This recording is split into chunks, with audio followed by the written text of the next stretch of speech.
ಎಲ್ಲರಿಗೂ ಕಾನೂನು ಒಂದೇ, ನಟ ದರ್ಶನ್ಗೂ ಕಾನೂನು ಒಂದೇ, ಪರಮೇಶ್ವರ್ಗೂ ಕಾನೂನು ಒಂದೇ, ಯಾರು ಸಹ ಕಾನೂನು ಕೈಗೆತ್ತಿಕೊಳ್ಳಬಾರದು ಎಂದು ಗೃಹ ಸಚಿವ ಡಾಕ್ಟರ್ ಜಿ ಪರಮೇಶ್ವರ್ ಹೇಳಿದರು.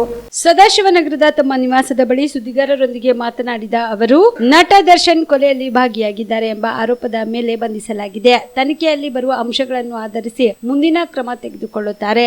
ಯಾರು ಸಹ ಕಾನೂನು ಕೈಗೆತ್ತಿಕೊಳ್ಳಬಾರದು ಎಂದರು. ರೇಣುಕಾಸ್ವಾಮಿ ಸಾಮಾಜಿಕ ಜಾಲತಾಣದಲ್ಲಿ ನಟ ದರ್ಶನ್ ಅವರ ಆಪ್ತೆ ಬಗ್ಗೆ ಕೆಟ್ಟದಾಗಿ ಕಮೆಂಟ್ ಮಾಡಿದ ಎನ್ನಲಾಗಿದೆ. ಈ ಬಗ್ಗೆ ದರ್ಶನ್ ದೂರು ಕೊಡಬಹುದಾಗಿತ್ತು. ಪೊಲೀಸರು ಕೂಡ ಕ್ರಮ ತೆಗೆದುಕೊಳ್ಳುತ್ತಿದ್ರು. ಅದನ್ನು ಬಿಟ್ಟು ರೇಣುಕಾಸ್ವಾಮಿಯನ್ನು ಕರೆದುಕೊಂಡು ಬಂದು ಹೊಡೆದು ಸಾಯಿಸಿದ್ದಾರೆ ಎಂಬ ಮಾಹಿತಿ ಇದೆ. ದೂರು ಕೊಟ್ಟಿದ್ರೆ ಇದೆಲ್ಲವನ್ನು ತಡೆಯಲು ಅವಕಾಶವಿತ್ತು. ಆದ್ರೆ ಘಟನೆ ನಡೆದು ಹೋಗಿದೆ. ಯಾರು ಏನು ಮಾಡುವುದಕ್ಕೆ ಆಗುವುದಿಲ್ಲ. ಕಾನೂನು ಪ್ರಕಾರ ಏನ್ ಕ್ರಮ ತೆಗೆದುಕೊಳ್ಳಬೇಕೋ ಇಲಾಖೆ ಕ್ರಮ ತೆಗೆದುಕೊಳ್ಳುತ್ತದೆ ಎಂದರು. ಸಾಮಾನ್ಯವಾಗಿ ಊಟ ಇಲ್ಲದೆ ಸಾಯಿಸೋಕ್ಕಾಗೋದಿಲ್ಲ. ಊಟ ತರಿಸ್ಕೊಡ್ತಾರೆ. ಅದರಲ್ಲಿ ಬಿರಿಯಾನಿ ತಂದು ಕೊಟ್ಟಿದ್ದಾರಾ, ಚಿಕನ್ ತಂದು ಕೊಟ್ಟಿದ್ದಾರಾ ಅದು ಗೊತ್ತಿಲ್ಲ.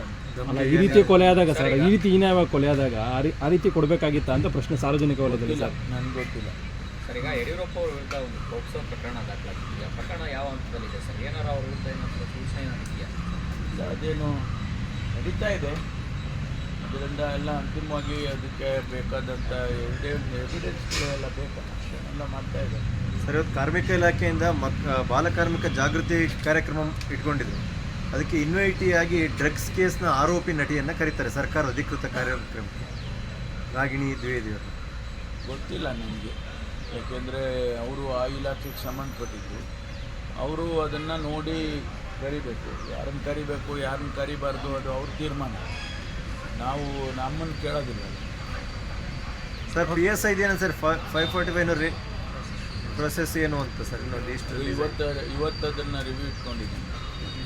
ಎಲ್ಲ ಕೋರ್ಟ್ಗಳಿಗೆ ಹೋಗಿ ಕೋರ್ಟ್ನಿಂದ ಆದೇಶಗಳು ಬಂದಾಗ ನಾವು ನಮ್ಮ ಕೈ ಕಟ್ಟಾಕಿದಂಗೆ ಆಗುತ್ತೆ. ನಾನು ಆದಷ್ಟು ಬೇಗ 545 ಆದೇಶಗಳನ್ನು ಕೊಡಬೇಕು ಅಂತೇಳಿ ನಾವು ರೀಎಕ್ಸಾಮಿನೇಷನ್ ಮಾಡಿ ಅದನ್ನೆಲ್ಲ ಮಾಡಿ ಮುಗಿಸಿದ್ದೇವೆ. ಈ ಹಂತದಲ್ಲಿ ಮತ್ತೆ ಯಾರೋ ಕೋರ್ಟಿಗೆ ಹೋಗ್ತಾರೆ. ಅದನ್ನು ಯಾಕೆಂದರೆ ನಾವು 545 ಜನರಿಗೆ ಕೊಟ್ಟರೆ ಇನ್ನು 403 ಜನದ್ದು ನೆಕ್ಸ್ಟ್ ಲಿಸ್ಟ್ ಇದೆ. ಅದಕ್ಕೂ ಪರೀಕ್ಷೆ ಮಾಡಿ ಅದಕ್ಕೂ ಪ್ರೊಸೆಸ್ ಮಾಡಬೇಕು. ಅದಾದಮೇಲೆ 400 ಜನಕ್ಕೆ ವೇಕೆನ್ಸಿ ಇದೆ, ಅದನ್ನು ಮಾಡಬೇಕು.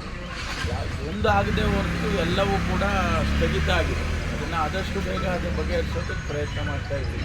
ಯಡಿಯೂರಪ್ಪ ಅವರ ಪ್ರಕರಣದಲ್ಲಿ ಕೋರ್ಟಿಂದ ಏನಾದ್ರು ಸೂಚನೆ ಏನಾದ್ರು ಇದೆಯಾ ಸರ್ ಸರ್ಕಾರಕ್ಕೆ?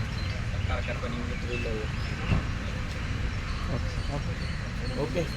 ಕಲಬುರಗಿಯ ಮಣ್ಣೂರು ಮಲ್ಟಿ ಸ್ಪೆಷಾಲಿಟಿ ಆಸ್ಪತ್ರೆ ಕಲ್ಯಾಣ ಕರ್ನಾಟಕ ಭಾಗದ ಪ್ರಸಿದ್ಧ ಆಸ್ಪತ್ರೆಗಳಲ್ಲಿ ಒಂದಾಗಿದೆ.